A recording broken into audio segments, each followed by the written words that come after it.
Hello friends, welcome back to my YouTube channel Target 30 और Ashok class 10 math new NCERT exercise 1.1 का सारा example एक ही video में complete करने वाले हैं।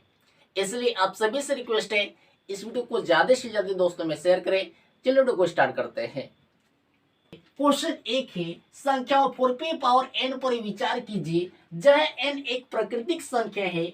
जांच कीजिए कि क्या n का कोई ऐसा मान है जिसके लिए 4p पावर n अंक शून्य पर समाप्त होता है। ठीक है, कोई भी संख्या शून्य पर तभी समाप्त होगा जब उसका अभाज्य गुणनखंड करेंगे तो कम से कम एक बार 2 गुना 5 का रूप का आना चाहिए, तभी वो क्या होगा, शून्य पर समाप्त होगा। ठीक है, तो हमने क्या लिखे, यदि कोई भी संख्या 0 पर समाप्त होना चाहती है तो उसका अभाज्य गुणनखंड में कम से कम एक बार 2 गुना 5 आना चाहिए। ठीक है, तो यहाँ पे क्या है, 4 है। चलिए हम 4 का अभाज्य गुणनखंड करते हैं।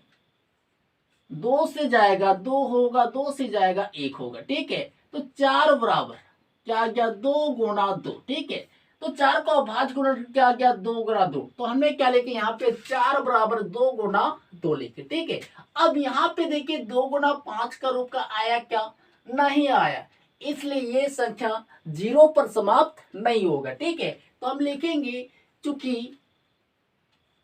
4 का अभाज्य गुणनखंड करने पर 2 गुना 5 के रूप का नहीं है, अर्थात यह कभी 0 पर समाप्त नहीं हो सकती किसी भी प्राकृतिक संख्या n के लिए। ठीक है, अगर आप लोगों को कहीं पर भी समझने में थोड़ा सी प्रॉब्लम हो तो प्लीज आप लोग कमेंट कीजिए, उसका भी हम सॉल्यूशन देने वाले हैं। अब चलिए देखते हैं क्वेश्चन नंबर 2 की ओर।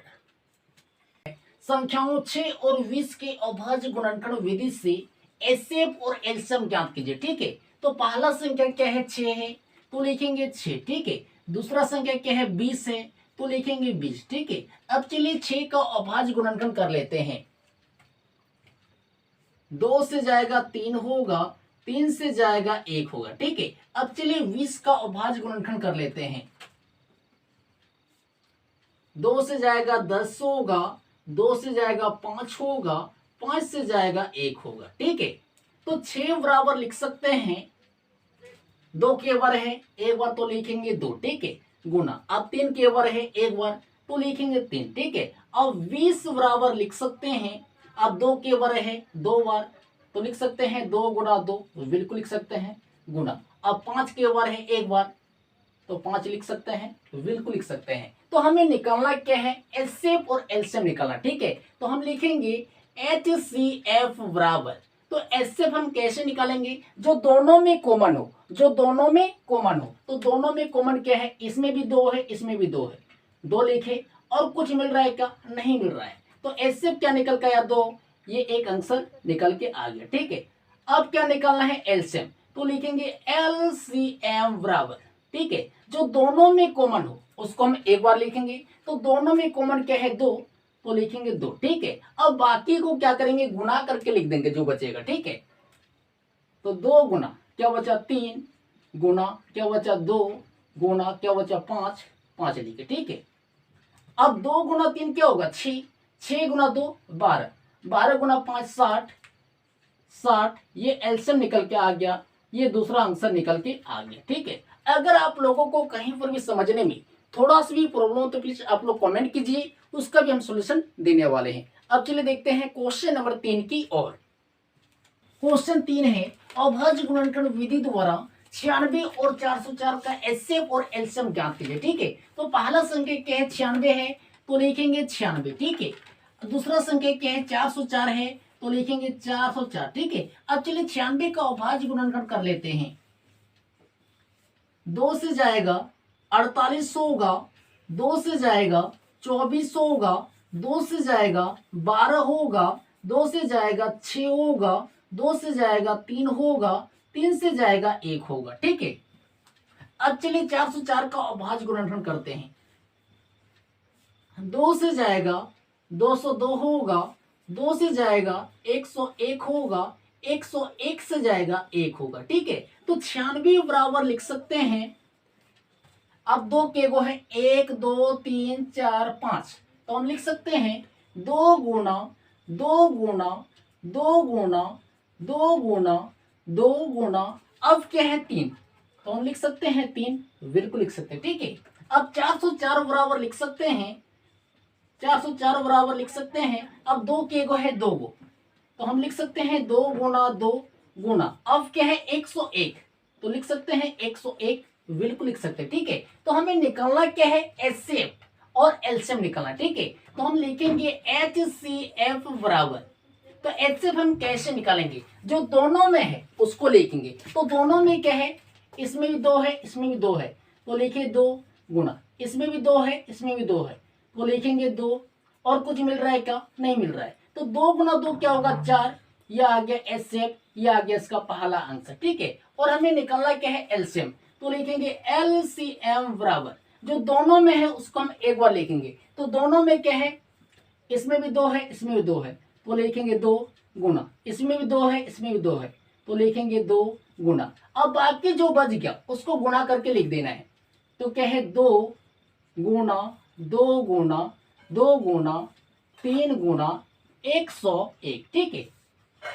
अब इसको क्या करना है, गुना करके लिख देना है। तो 2 गुना 2 क्या होगा 4, 4 गुना 2 क्या होगा 8, 8 गुना 2 क्या होगा 16, 16 गुना 2 क्या होगा 32, 32 गुना 3 क्या होगा 96। अब 96 गुना 101, 101 गुना 96 क्या होगा 606,909 हो जाएगा 96, 96, ये एलसीएम निकल के आ गया, ये आ गया इसका दूसरा आंसर, ठीक है। अब चलिए देखते हैं क्वेश्चन नंबर 4 की ओर। क्वेश्चन 4 है, संख्याओं 6, 72 और 120 के अभाज्य गुणनखंड विधि से एचसीएफ और एलसीएम ज्ञात कीजिए, ठीक है। तो पहला संख्या क्या है 6 है, तो लिखेंगे 6, ठीक है। दूसरा संख्या क्या है 72 है, तो लिखेंगे 72। तीसरा संख्या क्या है 120, तो लिखेंगे 120, ठीक है। अब चलिए 6 का अभाज्य गुणनखंड कर लेते हैं, ठीक है। 2 से जाएगा 3 होगा, 3 से जाएगा 1 होगा, ठीक है। अब चलिए 72 का अभाज्य गुणनखंड कर लेते हैं। 2 से जाएगा 36 होगा, 2 से जाएगा 18 होगा, 2 से जाएगा 9 होगा, 3 से जाएगा 3 होगा, 3 से जाएगा 1 होगा, ठीक है। अब चलिए 120 का अभाज्य गुणनखंड कर लेते हैं। 2 से जाएगा 60 होगा, 2 से जाएगा 30 होगा, 2 से जाएगा 15 होगा, 3 से जाएगा 5 होगा, 5 से जाएगा 1 होगा, ठीक है। तो 6 बराबर लिख सकते हैं। अब यहाँ पे 2 के गो है 1 गो, तो 2 पे पावर 1 लिख सकते हैं क्या, बिल्कुल लिख सकते हैं, गुना। अब यहाँ पे 3 के गो 1 गो, तो 3 पे पावर 1 लिख सकते हैं क्या, बिल्कुल लिख सकते हैं, ठीक है। अब 72 बराबर लिख सकते हैं। अब यहाँ पे 2 के गो है 1 2 3, ठीक है। तो 2 पे पावर हम 3 लिख सकते हैं क्या, बिल्कुल लिख सकते हैं, गुना, ठीक है। अब यहाँ पे 3 के गो है 1 2, तो 3 पे पावर 2 लिख सकते हैं क्या, बिल्कुल लिख सकते हैं, ठीक है। अब 120 बराबर, अब यहाँ पे 2 के गो है 1 2 3, तो 2 पे पावर 3 लिख सकते हैं क्या, बिल्कुल लिख सकते हैं, गुना। अब यहाँ पे 3 के गो है 1 गो, तो 3 पे पावर 1 लिख सकते हैं क्या, बिल्कुल लिख सकते हैं, गुना। अब यहाँ पे 5 के गो है 1 गो, तो 5 पे पावर 1 लिख सकते हैं क्या, बिल्कुल लिख सकते हैं, ठीक है। अगर आप लोगों को कहीं पर भी समझने में थोड़ा सा भी प्रॉब्लम तो प्लीज आप लोग कमेंट कीजिए, उसका भी हम सोल्यूशन देने वाले, ठीक है। तो हमें निकालना क्या है, एचसीएफ और एलसीएम निकालना, ठीक है। तो हम लिखेंगे एचसीएफ बराबर, तो एचसीएफ हम कैसे निकालेंगे चलिए देखते हैं। जो तीनों में है उसको लिखेंगे, लेकिन कम पावर वाला, ठीक है। इसमें भी 2 है, इसमें भी 2 है, इसमें भी 2 है, ठीक है। अब तीनों में कम पावर वाला क्या है, 2 पे पावर 1 है, तो लिखेंगे 2 पे पावर 1, ठीक है, गुना। अब तीनों में क्या है, इसमें भी 3 है, इसमें भी 3 है, इसमें भी 3, ठीक है। तो कम पावर वाला क्या है, 3 पे पावर 1 है, तो लिखेंगे 3 पे पावर 1, ठीक है। अब 2 पे पावर 1 क्या होगा, 2 ही होगा, और 3 पे पावर 1 क्या होगा, 3 ही होगा, तो 2 गुना 3 क्या होगा 6, एचसीएफ निकल के आ गया 6, ये एक इसका राइट आंसर आ गया, ठीक है। अब हमको निकालना क्या है, एलसीएम, एलसीएम।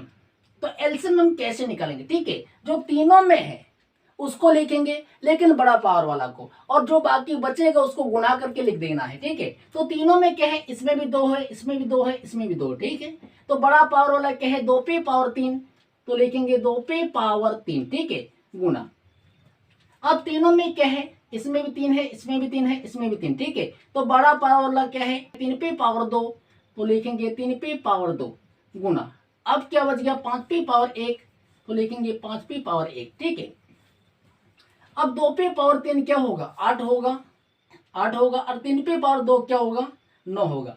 8 गुना 9 क्या होगा, 72, 72 गुना 5 क्या होगा, 72 गुना 5, 5 दूनी 10, 7 25 35 और 1 36, 360, ये आ गया इसका दूसरा आंसर। अगर आप लोगों को ये वीडियो अच्छा लगा तो प्लीज वीडियो को लाइक कीजिए, और चैनल पे पहली बार आए तो प्लीज चैनल को सब्सक्राइब कर लीजिए, साथ में बेल आइकन को प्रेस कीजिए ताकि आने वाले वीडियो का नोटिफिकेशन आप तक पहुंचता रहे। जय हिंद, जय भारत।